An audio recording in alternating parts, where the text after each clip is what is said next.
Extra Journaal, vers van de pers. Welkom bij Extra Journaal. Fijn dat u weer kijkt. We hebben het belangrijkste nieuws voor u op een rij gezet. En we beginnen met een bericht over een lage straf voor een verkeersongeluk met 2 doden. Dat ongeluk vond plaats op 20 augustus 2022. En gisteren heeft de rechter, de dader, dus de chauffeur die verantwoordelijk is voor de dood van 2 mannen die op de weg aan het werk waren, uitgesproken. Hij krijgt 200 uur taakstraf omdat hij de toegestane snelheid ruimschoots overschreed en als gevolg daarvan 2 personen heeft aangereden. Er was ook 200 uur taakstraf, dat is dus gratis gemeenschapsdienst geëist. Als de man hier niet aan voldoet, dan moet hij 100 dagen in de gevangenis. Ook is zijn rijbewijs voor 18 maanden ingetrokken. Zoals bekend zijn de straffen voor dodelijke verkeersongelukken niet hoog, omdat er vaak niet intentie kan worden bewezen.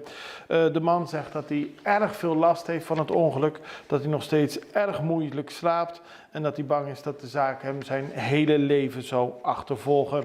Zowel de man als het Openbaar Ministerie hebben 2 weken de tijd om tegen het vonnis in beroep te gaan. Een andere zaak uit de rechtbank, ook opmerkelijk, dat weten ook nog veel mensen. Afgelopen februari, 7 februari, heeft een 37-jarige Venezolaan zijn baas doodgeschoten. Dat is de baas van een garage. Er werden vooral veel banden verwisseld op de Cascoraweg. Tony Abdelbaki is doodgeschoten door de werknemer. En waarom? Ja, dat werd niet helemaal duidelijk tijdens de zitting. De man voelde zich bedreigd door zijn werkgever, maar volgens de rechter was daar niet heel veel aanleiding toe. Ook was er al sprake van een lange lopende ruzie. Het lijkt er vooral op dat de psychische problemen van de dader uiteindelijk hebben geleid tot het doodschieten van zijn baas. Er is dus 9 jaar geëist en over 2 weken is er uitspraak. Een brief aan Cooper. Het gaat over minister Charles Cooper van Verkeer, Vervoer en Ruimtelijke Planning. Die heeft eerder deze week tijdens de bijeenkomst van de investeringsconferentie in Willemstad zijn twijfels gesproken over het nut van Curaçao, van Willemstad, op de lijst van de UNESCO Werelderfgoedlijst. En dat is volgens de Monumentenraad een verkeerde voorstelling van zaken geweest van de minister. Die hebben nu een brief geschreven waarin ze benadrukken dat het heel belangrijk is dat Curaçao op de Werelderfgoedlijst van UNESCO blijft. Want dat is een prestigieuze erkenning die de stad onderscheidt als Outstanding Universal Value.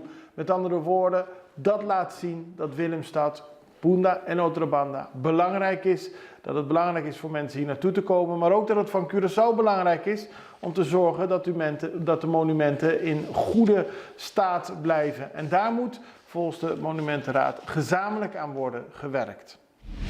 Dan een overval na een verkoop van een auto. Een heel bizar verhaal van een vrouw die haar auto te koop had gezet op Facebook. Ik moet het goed vertellen. Een persoon heeft zijn auto te koop gezet op Facebook. Een dame is gaan kijken en tijdens het maken van een proefrit werd zij overvallen. Maar zoals het nu lijkt, werkten die overvallers samen met de verkoper van de auto. De dame is gevlucht en zag daarna de overvallers met de verkoper van de auto er vandoor gaan. Ze is haar geld kwijt. Eerder was er al sprake van een discussie toen ze een proefrit ging maken. Dus alles lijkt erop dat het om een setup gaat. En de politie waarschuwt mensen voorzichtig te zijn door zomaar met onbekenden in de auto te stappen. Ook al denk je dat je daarmee een auto gaat kopen. Dan meer autonieuws. Pick-up in het water. Dat gebeurde gisteren bij Santa Marta. Het ziet er heel bizar uit. Een pick-up die die was bezig een boot in het water te brengen. Maar ging daarmee zelf te ver het water in en raakte helemaal kopje onder. Daarna moest de pick-up uit het water worden gehaald. De auto lijkt het nog te doen, maar moet goed gewassen worden vanwege het zoute water. Maar het is vooral bizar dat iemand zelf met zijn auto, en niet een kleine auto, een pick-up, kopje onder rijdt in het water. Dan digitale metingen voor carnaval. Het gaat om de precario-rechten. Volgend jaar bij de optochten van carnaval hebben mensen stukjes grond langs de carnavalsroute toegewezen gekregen. Dat wordt nu voor het eerst digitaal gemeten, zodat mensen precies weten welk stukje grond ze hebben. Ze huren dat om daar tijdens de carnavalsoptochten te kunnen staan, tribunes te kunnen bouwen, een mobiel toilet te kunnen plaatsen. Allemaal zaken om zoveel mogelijk van carnaval te kunnen genieten. Maar het feit dat het nu digitaal wordt gedaan, en u ziet op de beelden, op de video beelden van die digitale meting op de weg naar Welgelegen, dat is een nieuwe stap. En tot slot, mooie lichtshow Brionplein. Gisteren zijn de lichtjes aangegaan op Curaçao. Elk jaar een mooi moment als in december, in aanloop naar de kerstperiode, een mooie versiering wordt gepresenteerd op het Brionplein. Het zag er prachtig uit. Het is ook voor de mensen belangrijk. Hè? Het geeft gemeenschapszin als er zo mooi wordt ingericht in het centrum van de stad. En er waren weer veel mensen een kijkje komen nemen. Maar de komende dagen kunt u natuurlijk blijven kijken. We gaan even over naar de volgende boodschap en zijn zo weer bij u terug. Familia Coopera, Saco Censo 23 tapahay un vista total, correcto y anónimo de tour habitante y vivienda. Después que un encuestador visita bo familia y vos llena gente e encuesta junto, te pega un sticker na un caminho visto parte pa fora de bocas como prueba que bo hogar ta conta. Familia Coopera ahaya ng sticker y nang ta contento paso nang cumpli. Y tate aqui 10 anos trobe lo bem é seguinte censo. PCI é família que a cooperar. Abo também. A la vez, família cooperar está contento de por ajuda informar abo. Danke de antemano de parte de CBS e Censo 23. Panosa como nos está. Dan gaan we naar de klimaattop in Dubai. Een grote bijeenkomst wereldwijd. Er wordt veel aandacht besteed aan het verbeteren van het klimaat. In ieder geval aan het tegengaan van verdere klimaatverandering. En dat geldt voor het Koninkrijk der Nederlanden natuurlijk ook. Maar er lijkt een verschil te zijn in de wijze waarop Nederland daarmee omgaat en de Caribische eilanden. Dan is daar nog weer een verschil tussen Bonaire, Saba en Sint-Eustatius, onderdeel van Nederland, en de verantwoordelijkheid die Sint Maarten, Aruba en Curaçao hebben.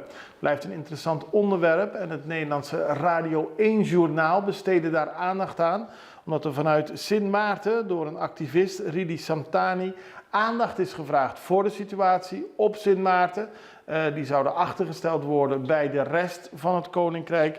En het Radio 1-journaal sprak daarover met Davina Misidjan. Zij is docent Mensenrechten en Milieu aan het Erasmus Universiteit Rotterdam. Kijk naar het volgende interessante interview. Het is 7:50. Nederland heeft op de klimaattop in Dubai te weinig oog voor de Caribische eilanden binnen het Koninkrijk. Dat vinden activisten van de Cariben die naar Dubai zijn afgereisd. Een van hen is Ridi Samtani. Zij woont op Sint Maarten.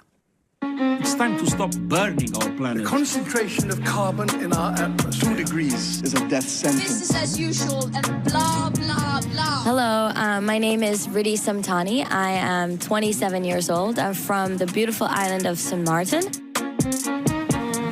Just latte? Yes. Ik spreek haar hier bij een van de vele koffiecorners die hier op het terrein zijn. Thank you, sir. You need the receipt. Thank you. Dit is dé plek waar journalisten, wetenschappers en activisten zoals Ridi Samtani met elkaar afspreken om bij te praten. Ridi komt dus van Sint Maarten, een land binnen het Koninkrijk der Nederlanden. Maar er is volgens haar veel te weinig aandacht voor de klimaatproblemen die daar spelen. We both are connected by water. The Netherlands is equally suffering from sea level rise, and the rest of the kingdom shares the same concerns. Het hele Koninkrijk worstelt met klimaatverandering. Climate change is not just affecting one part of the kingdom, it's really affecting us all. So we have such an amazing opportunity here. En daarom zou er ook een algehele aanpak moeten zijn voor het hele Koninkrijk. En vervolgt ze, waarom helpt Nederland wel andere landen buiten het Koninkrijk? I mean, the Delta strategy, which has been softly launched in Bangladesh. Bijvoorbeeld het Bangladesh Delta-plan noemt ze, waar Nederland nauw bij betrokken is. Het moet Bangladesh weerbaarder maken tegen klimaatverandering. Maar waarom is dat er niet voor bijvoorbeeld het Nederlandse Sint Maarten of andere eilanden in de Cariben? Why is it that transfer of technology and assistance and aid and just innovation has not transferred down to the rest of the kingdom? I congratulate parties for this historic decision. Zo klonk het op de eerste dag van de klimaattop hier in Dubai. Applaus omdat eindelijk het Klimaatschadefonds voor armere landen van de grond komt. Dat fonds is er voor landen die het minst hebben bijgedragen aan klimaatverandering, maar daar het meeste onder te lijden hebben. This sends a positive signal of momentum to the world. Ook Sint Maarten is zo'n land en kreeg bijvoorbeeld te maken met orkaan Irma in 2017. Een orkaan die door klimaatverandering in intensiteit is toegenomen. Het werd een orkaan van de sterkste categorie. Maar toch kan Sint Maarten geen aanspraak maken op het Klimaatschadefonds. We are represented officially by the Kingdom of the Netherlands. We vallen onder het Koninkrijk, maar het Koninkrijk als geheel wordt gezien als zeer ontwikkeld. And therefore we are ineligible for the loss and damage finance facility, let's say. En dus kan Caribisch Nederland geen aanspraak maken op het Klimaatschadefonds. I think the Netherlands is in a very difficult position, right? Because Nederland zit in een lastig parket, zegt ze, omdat ook aan de eigen belangen moet worden gedacht. Maar daardoor valt Sint Maarten tussen wal en schip. En daarom is zij hier in Dubai om dit op de agenda te zetten van de Nederlandse klimaatdelegatie. My great-grandfather immigrated to Sint Maarten in the 1960s and set foot on this beautiful paradise. And I owe it to him and to my parents that I've been able to grow up in this beautiful, beautiful, beautiful country I call home. Zei Ridi Samtani. Het ministerie van Economische Zaken en Klimaat zegt dat ze de eilanden wel helpen bij een gedegen klimaatbeleid. Maar het ministerie gaat niet in op de vraag of het zich gaat inzetten op de klimaattop in Dubai, zodat ook de eilanden gebruik kunnen maken van dat klimaatschadefonds. Davina Missidjan is universitair docent Mensenrechten en Milieu aan de Erasmus Universiteit. Goedemorgen. Goedemorgen. Ja, het woorden Ridi Samtani zeggen, er zou een algehele aanpak moeten zijn voor het hele Koninkrijk. Want, zegt ze, dat is er nu niet. Klopt dat? Ja, dat klopt. Dank u wel. Davina Missidjan, universitair docent Mensenrechten en Milieu. En dan komen we nog even terug op de actie van gisteren. Toen hadden we Karin Bosman in de studio en die gaf aan dat er 25 boeken van haar nieuwste exemplaar Stop het Zwijgen beschikbaar zijn voor kijkers van het programma. Het enige wat u hoeft te doen is een mailtje sturen. En ik moet zeggen, dat stelde niet teleur. Veel mensen hebben gereageerd, meer dan 25 inmiddels. Al die mensen krijgen hun boek opgestuurd. Ik heb meteen contact opgenomen met de mensen die een mailtje hebben gestuurd. Maar heel leuk om te zien dat er zoveel mensen zo spontaan en snel hebben gereageerd. En op die manier wordt ons ook duidelijk dat er veel mensen naar Access Now kijken. Er volgen hopelijk meer interessante acties, dus blijf kijken. We zijn er morgen weer met het belangrijkste nieuws en ik hoop u ook. Het allerbeste, tot ziens. Dag.